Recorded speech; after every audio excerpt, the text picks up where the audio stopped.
और सीधा रुख करेंगे बड़ी खबर की तरफ। लखनऊ से बड़ी खबर आपको बता दें, संजीव जीवा शूटआउट से जुड़ा हुआ ये पूरा मामला भारत 24 के पास एक्सक्लूसिव जानकारी है। आपको बता दें, सोर्सेस के हवाले से ये खबर मिली है कि गैंग वॉर के चलते जीवा का मर्डर हुआ।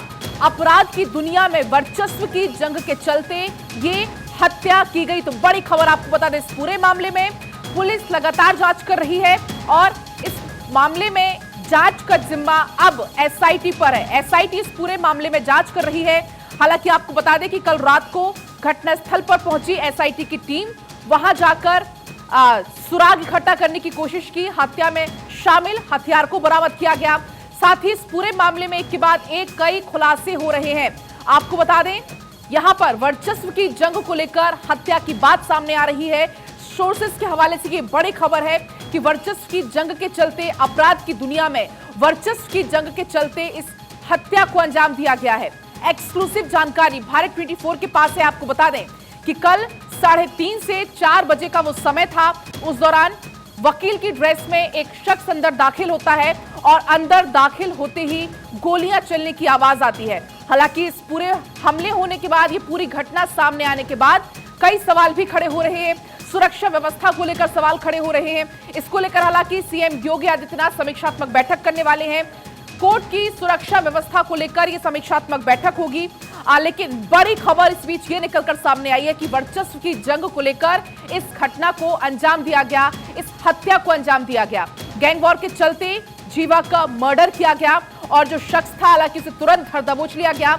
जो आसपास में वकील मौजूद थे, उन्होंने तुरंत उसको दबोचकर पुलिस के हवाले कर दिया। वकील की ड्रेस में वो शख्स यहां पर दाखिल हुआ था।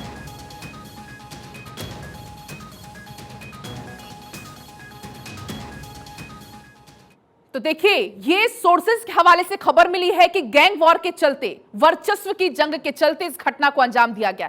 लेकिन चलिए अब आपको ग्राफिक्स के जरिए समझाते हैं आखिर ये पूरा घटनाक्रम क्या है और अब तक इसमें क्या कुछ अपडेट हुआ है, वो आपको हम समझाते हैं ग्राफिक्स के जरिए। संजीव जीवा शूटआउट से जुड़ी हुई सबसे बड़ी खबर ये सामने आई है। पुलिस सूत्रों के हवाले से भारत 24 के पास ये एक्सक्लूसिव जानकारी है। सोर्सेस के हवाले से ये खबर सामने आई है कि गैंग वॉर के चलते ही संजीव जीवा की हत्या की गई। ये सोर्सेस के हवाले से जानकारी मिली है। वर्चस्व की जंग को लेकर यहां पर इस घटना को अंजाम दिया गया। हत्या के शक की सुई पश्चिमी यूपी के बड़े गैंगस्टर सुनील राठी की तरफ है। हालांकि इस पूरे मामले में एसआईटी का गठन हो चुका है। एसआईटी में 3 सदस्यीय टीम इसमें जांच कर रही है। गैंगस्टर सुनील राठी से थी संजीव जीवा की पुरानी अदावत और अब शक की सुई उसी तरफ घूम रही है। माफिया मुन्ना बजरंगी की का करीबी था संजीव जीवा। अब इस पूरे मामले में लगातार जांच हो रही है। एसआईटी का गठन कर दिया गया है। 3 सदस्यीय टीम इस पूरे मामले में जांच कर रही है। मुन्ना बजरंगी के करीबी होने के चलते सुनील राठी से थी जीवा की अदावत और यही वजह है कि शक की सुई घूम रही है सुनील राठी पर ही। सुनील राठी पर ही मुन्ना बजरंगी की जेल में हत्या का आरोप है। आपको बता दें, सुनील राठी पर ही हत्या का आरोप है, जेल में हत्या का आरोप है। इसके साथ ही 9 जुलाई 2018 को बागपत जेल में गोली मारकर हत्या करने का आरोप है। मुन्ना बजरंगी की हत्या के बाद से ही जीवा और राठी के बीच में अदावत चरम पर पहुंच गई थी। अदावत उस दौरान तक बढ़ चुकी थी। पश्चिमी यूपी में सुनील राठी और संजीव जीवा गैंग में यहां पर वर्चस्व की जंग शुरू हो चुकी थी। अपराध की दुनिया में वर्चस्व कायम करने की जंग यहां पर तेज हो चुकी थी। संजीव जीवा शूटआउट के आरोपी आनंद यादव के सुनील राठी गैंग के संपर्क में आने की भी जानकारी है और यह जानकारी भी सोर्सेस के हवाले से मिली है। इसके अलावा करीब 3 महीने पहले मुंबई में रहते हुए संपर्क में आने की भी जानकारी ये सोर्सेस के हवाले से मिली है। इसके अलावा पिछले 1 महीने से अपने घर वालों से संपर्क में आरोपी नहीं था। आरोपी का नाम है आनंद यादव, जो पिछले 1 महीने से अपने घर वालों से संपर्क में नहीं था। लखनऊ कोर्ट की रेकी और हत्या की प्लानिंग करने के चलते करीब 1 महीने से यह आरोपी घर से गायब था। घर वालों से कोई इसका कनेक्शन नहीं था और लगभग 1 महीने से ही इस हत्या की पूरी प्लानिंग प्लॉटिंग हो रही थी। लखनऊ कोर्ट की रेकी हो रही थी और मौका देखते ही इस वारदात को अंजाम दे दिया गया। और इसी बीच आपको बता दें, बड़ी खबर, संजीव जीवा की पोस्टमार्टम रिपोर्ट में बड़ा खुलासा हुआ है। संजीव जीवा को 6 गोलियां मारी गई थी, यह खुलासा हुआ है और सभी गोलियां पीठ के पीछे बाईं तरफ लगी थी। यह रिपोर्ट में सामने आया है। मैग्नम अल्फा .357 वो रिवॉल्वर से हत्या की गई थी और ये रिवॉल्वर भी काफी महंगी आती है। तो बड़ा सवाल एक ये भी है कि साधारण से शख्स के पास ये अल्फा रिवॉल्वर कैसे पहुंची। इसकी जो गोलियां हैं वो भी काफी महंगी आती हैं। हालांकि आपको बता दें कि ये जो अल्फा रिवॉल्वर है ये भारत में प्रतिबंधित नहीं है। पंजाब में इस रिवॉल्वर को आमतौर पर लोग शौकिया तौर पर रखते हैं रिवॉल्वर को, लेकिन इसकी कीमत भी 5 से 6 लाख रुपए के बीच में होती है। तो इसको लेकर यह भी सवाल है कि आखिर उस शख्स के पास ये रिवॉल्वर कैसे पहुंची। मैग्नम अल्फा .357 बोर रिवॉल्वर से हत्या की गई। और आपको बता दें कि पोस्टमार्टम रिपोर्ट भी सामने आ चुकी है और पोस्टमार्टम रिपोर्ट में यह खुलासा हुआ है कि संजीव जीवा को 6 गोलियां मारी गई थी।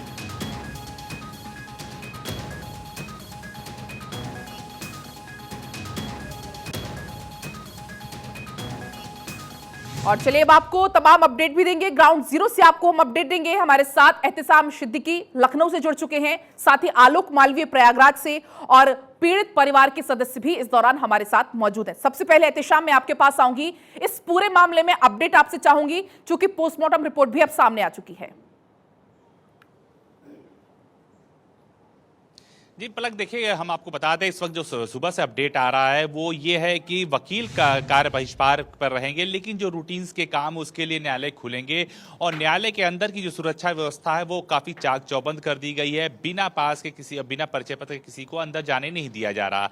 वहीं पोस्टमार्टम रिपोर्ट भी देर रात आ चुकी थी, पोस्टमार्टम हो चुका है और उसके शव को उसके परिजनों तक भेजा जाएगा भारी सुरक्षा व्यवस्था के बीच। लेकिन सबसे बड़ा सवाल जो उत्तर प्रदेश सरकार के सामने खड़ा है और कहीं न कहीं न्यायपालिका और सुरक्षा व्यवस्था के बीच में टकराव की स्थिति बनी, वो यही बनी है कि जिस दर पे न्याय मिलता है, जहां पे जज महोदय बैठते हैं, जहां पे वकीलों का चैम्बर होता है, वहां पर भी अब न्याय सुरक्षित नहीं रह गया। सवाल ये उठता है कि आखिर इतनी ठोस प्लानिंग कैसे की गई कि लखनऊ के तमाम एलआईयू, इंटेलिजेंस, तमाम आला अधिकारी को इस बात की भनक नहीं लगी है, जबकि हाल ही के दिनों में प्रयागराज में इतनी बड़ी घटना घटी थी और अतीक अशरफ को खुलेआम इनकाउंटर करके मार दिया गया था। वहां पे अपराधी जो थे वो पत्रकार के भेष में आए थे, यहां अपराधी वकील के भेष में जाते हैं और खास तौर से स्टाइल देखा जाए तो जो युवा हैं वो उनका चलन बढ़ता चला जा रहा।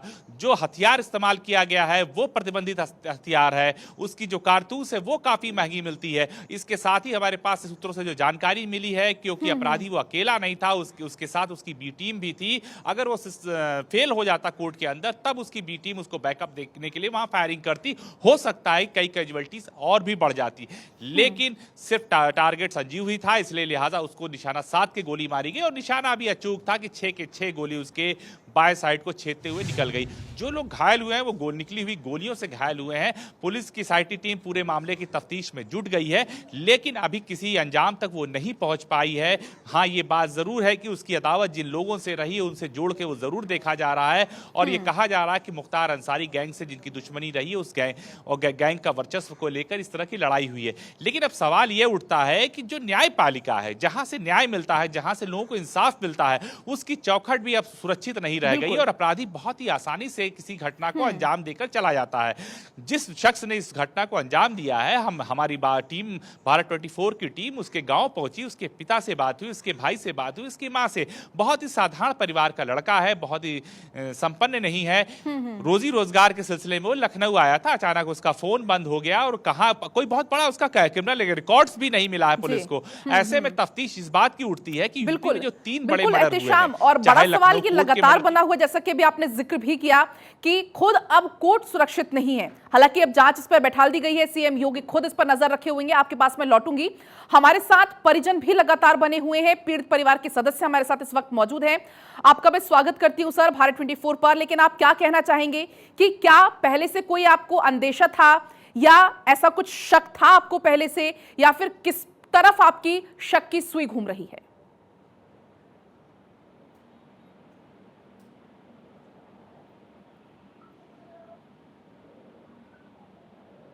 सर, क्या आप मुझे सुन पा रहे हैं?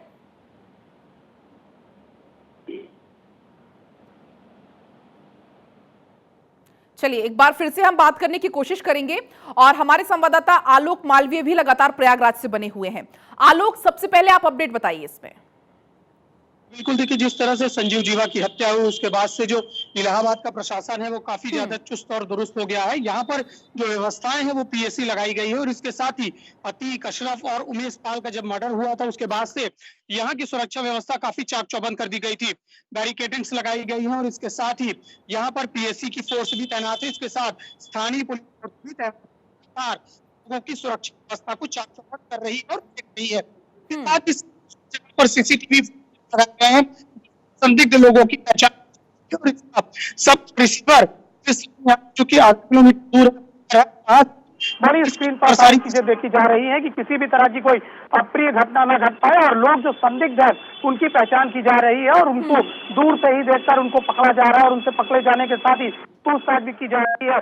क्योंकि प्रयागराज काफी संदिग्ध रहा है और यहाँ पर कई बार इस तरह की घटनाएं पहले भी हो चुकी हैं, जिसको लेकर पुलिस मुस्तैद है और चाक चौबंद व्यवस्थाओं के बीच यहाँ पर पेशियां हो रही है। हालांकि कोटे बंद है, जो मुख्य कार्य है, आपराधिक कार्य है, वही चल रहे हैं, जिसको लेकर यहाँ पर जज और वकीलों की आवाजाही कम है और जो पीड़ित पक्ष है वो भी कम आ रहे हैं। अब जब कोर्ट खुलेगा तो उसके बाद ये देखना होगा किस तरह से उस समय सुरक्षा होती है। फिलहाल इस समय आपराधिक मुकदमे ही पलट चल रहे हैं और इसको लेकर यहाँ पर सुरक्षा की व्यवस्थाएं चाक चौबंद की गई है। ठीक है आलोक, आपके पास लौटते हैं। हमारे साथ पीड़ित परिवार के सदस्य हैं, वो लगातार बने हुए। संजीव जीवा जो कई आपराधिक घटनाओं में शामिल था, उस पर कई संगीन मामले दर्ज थे। सर, मैं आपसे जानना चाहूंगी, आप किस तरीके से पीड़ित थे, आपका परिवार किस तरीके से पीड़ित था?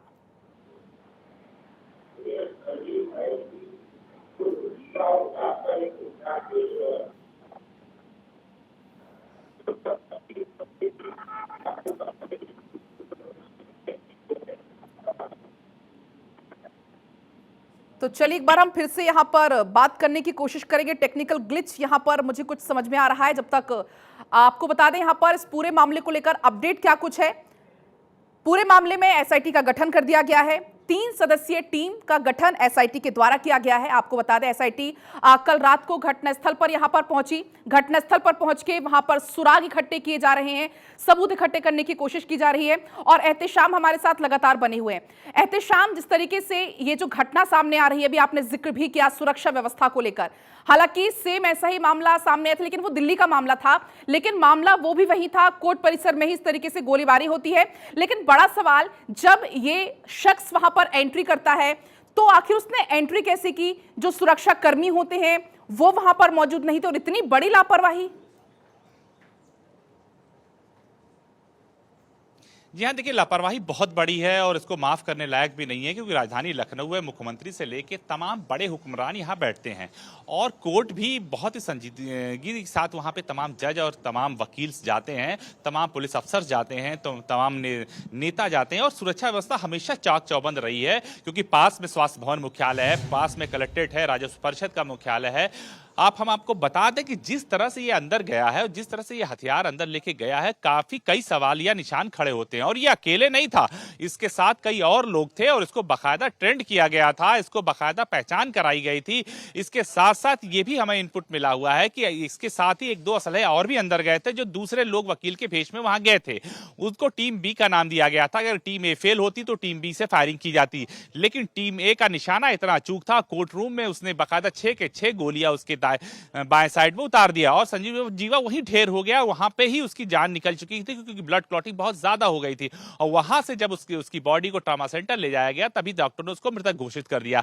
उसके बाद वकीलों ने उसको धर दबोचा है और उसकी जमकर पिटाई की गई। उसकी हालत काफी सीरियस है, ट्रॉमा सेंटर में भर्ती कराया गया। लेकिन इसी बीच जो और दूसरे किस्म के अपराधी थे जो वकील की भेष में आए थे, वो वहां से फरार हो गए हैं। अब सवाल ये उठता है कि 19 साल के इस लड़के को प्रतिबंधित रिवॉल्वर मिली कहां से, इसके कारतूस मिले कहां से और इससे पहले उसको प्रैक्टिस कहां कराई गई, उसका माइंड मेकअप कैसे किया गया, इसके पीछे कौन लोग हैं और क्या इंटेलिजेंस पूरी तरह से सोई थी जब प्रयागराज में इतनी बड़ी घटना हो चुकी थी और राजधानी हाई अलर्ट पर रहती है। कमिश्नरेट है कि कमिश्नरेट में 14 से 15 आईपीएस अफसर तैनात रहते हैं, भारी भरकम उनको सैलरी जाती है, अत्याधुनिक असलहे उनके पास रहते हैं, अत्याधुनिक उनके पास इंटेलिजेंस है, हर फोन को वो रिकॉर्ड करते हैं, ट्रैक करते हैं। उसके बाद भी इतनी बड़ी चूक हो गई है। अब वो जांच की बात कर रहे हैं, एसआईटी टीम की गठित करने की बात कर रहे हैं, लेकिन इतना तो साफ है कि यूपी में अपराधियों के हौसले बुलंद है, चाहे वो पत्रकार के भेष में हो या वकील के भेष में, वो कहीं भी किसी को भी शूट आउट कर सकते हैं। इन सब तमाम चीजों को देखते हुए उत्तर प्रदेश के मुख्यमंत्री कार्यालय की सुरक्षा व्यवस्था सख्त कर दी गई है। 5KD जाने वाले इलाकों की सुरक्षा व्यवस्था सख्त कर दी गई। तमाम आला अधिकारी फील्ड में उतर चुके हैं, लेकिन इन सब चीजों का कोई मतलब नहीं रहता है। कहीं ना कहीं सिस्टम से चूक हुई है और सिस्टम को इस बात को मानना पड़ेगा कि आखिर चूक कहीं हुई है। हमको तमाम आला अधिकारियों ने बिना नाम बताए इस बात का संकेत साफ दे दिया था कि जिस तरह से प्रयागराज में अतीक अशरफ की घटना में युवाओं का इस्तेमाल हुआ है और उसका लाइव प्रसारण गया है, इससे आने वाले दिनों में कई और इस तरह की आपराधिक घटनाएं होंगी। वही आपराधिक घटनाएं देखने को कोर्ट में मिली है कि 19 साल का लड़का जो जौनपुर का रहने वाला, जिसके माँ बाप को कुछ भी पता नहीं है, परिवार का कमाने खाने के लिए, रोजगार करने के लिए यहाँ आता है, वो कब अपराधियों के शरण में जाता है, कब उसका माइंड मेकअप होता है और उसको अत्याधुनिक असलहे दिए जाते हैं, उसको प्रैक्टिस की जाती है और बाकायदा जज साहब के सामने, उनके चैम्बर के सामने दनादन वो छह गोलियां उस अपराधी के सीने में उतार देता है। और इस 6 गोलियां जब उतरती है, उससे जब बॉडी से निकल कर जाती है, तब वहां पर मौजूद सिपाही और एक बच्ची को गोली लगती है जिसका इलाज चल रहा है। जी बिल्कुल एहतेशाम, अतीक और अशरफ की जो हत्या का मामला था, मुझे लगता है कि अभी हर किसी के जहन में वही तस्वीर थी, उससे उबर नहीं पाए और ये अगली तस्वीर सामने आ गई। लौटते हैं आपके पास, आप मोहसिन जुड़ चुके हैं मेरठ से। आप मोहसिन, मैं आपके पास आऊंगी, क्या कुछ अपडेट आपके पास है?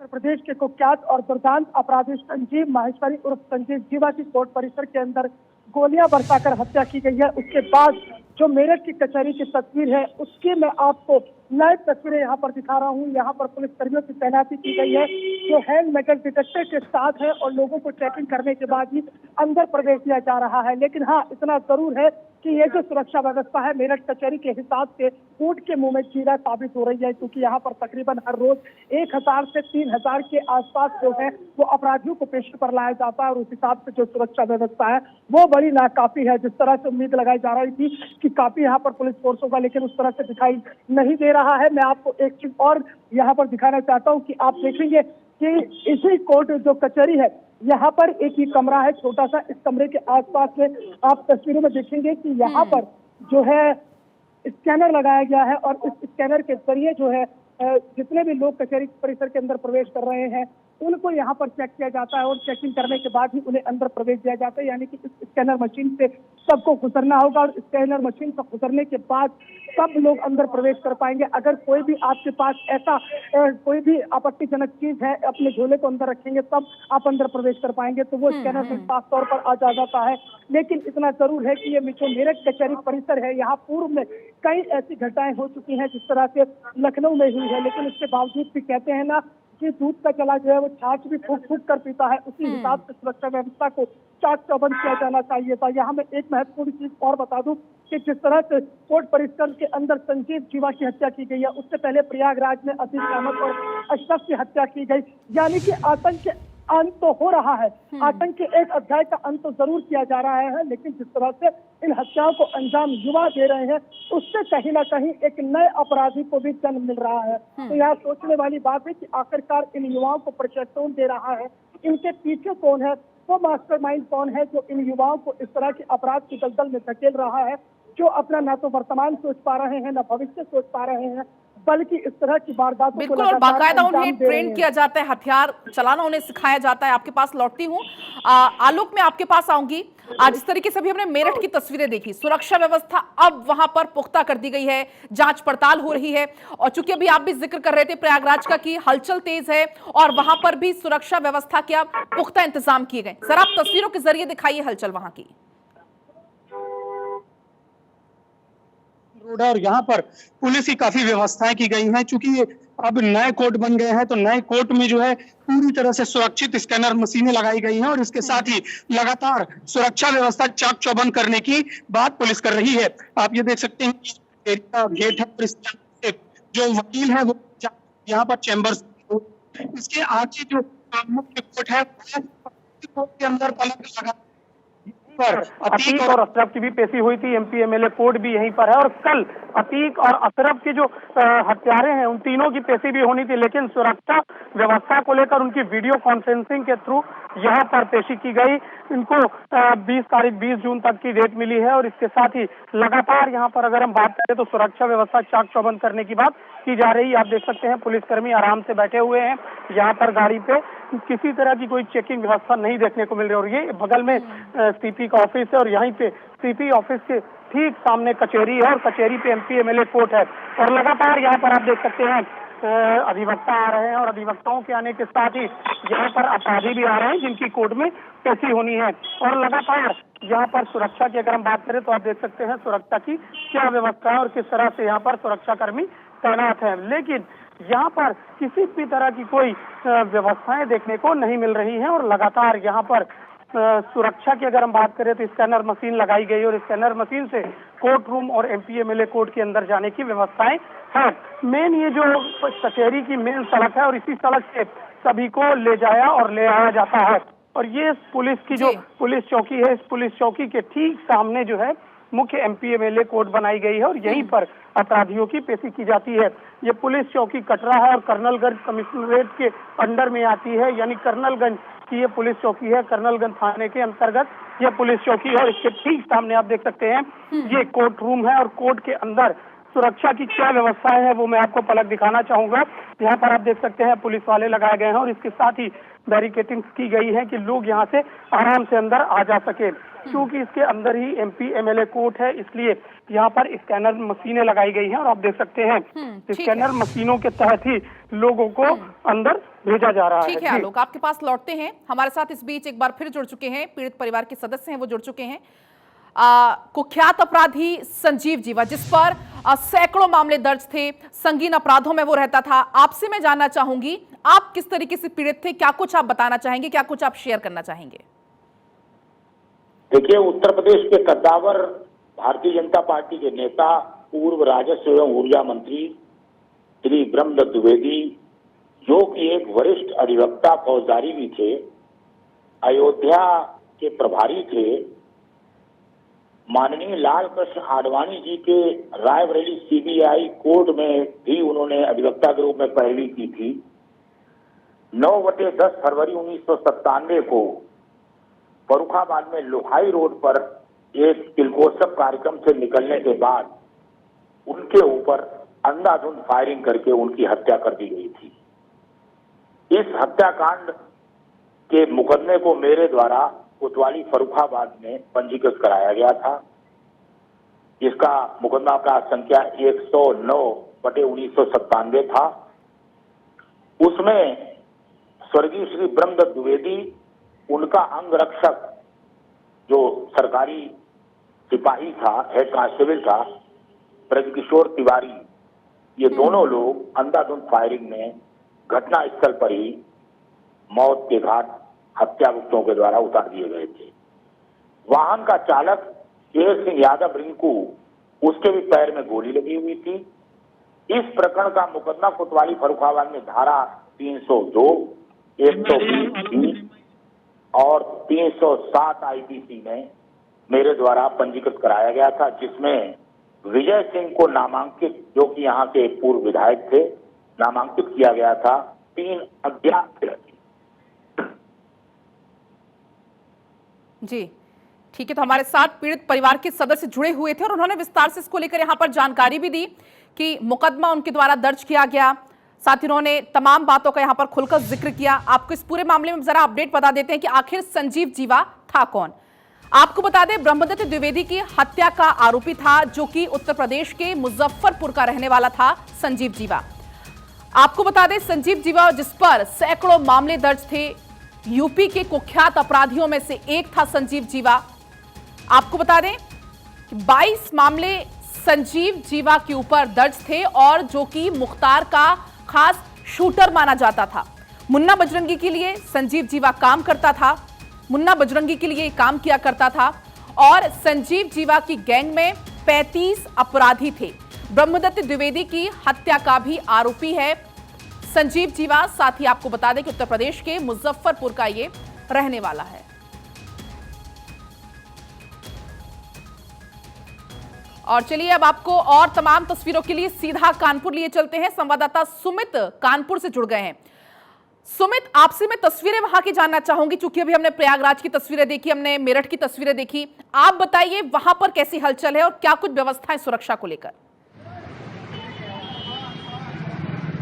जी बिल्कुल। बिल्कुल जिस तरीके से लखनऊ में पेशी के दौरान कल संजीव जीवा की जो फायरिंग के बाद हत्या हो गई, उसके बाद अगर कानपुर की बात करें तो जिस तरीके से डीजी के जो आदेश थे कि जितने भी प्रदेश की जो मतलब जो न्यायालय है उनमें सुरक्षा व्यवस्था बढ़ा दी जाए, तो आप देख सकते हैं यहाँ पर पुलिस कर्मियों को तैनात कर दिया गया है। कि आप देख सकते हैं गया सचिव न्यायालय कि मैं बाहर खड़ा हूँ, लगातार यहाँ पर जो पुलिसकर्मी मौजूद है और जो भी लोग यहाँ पर आ रहे हैं यहाँ पर जिला न्यायालय में लगातार उनकी चेकिंग की जा रही है। उसके बाद ही यहाँ पर अंदर कोर्ट के अंदर लोगों को जाने दिया जा रहा है। लगातार यहाँ पर सुरक्षा व्यवस्था चाक चौबंद कर दी गई है। बहुत ही मुस्तैदी से यहाँ पर जो लोग आ रहे हैं उनकी लगातार यहाँ पर चेकिंग की जा रही है। उसके बाद ही यहाँ पर अंदर जाने को दिया जा रहा है। तो कहीं न कहीं जिस तरीके से मामला संवेदनशील है उसको देखते हुए लगातार पुलिस ने यहाँ पर जो यहाँ के जो बार एसोसिएशन के जो पदाधिकारी हैं उनसे भी तालमेल करने की कोशिश की है और यहाँ पर जो जिला न्यायालय में जो सीसीटीवी लगे हुए हैं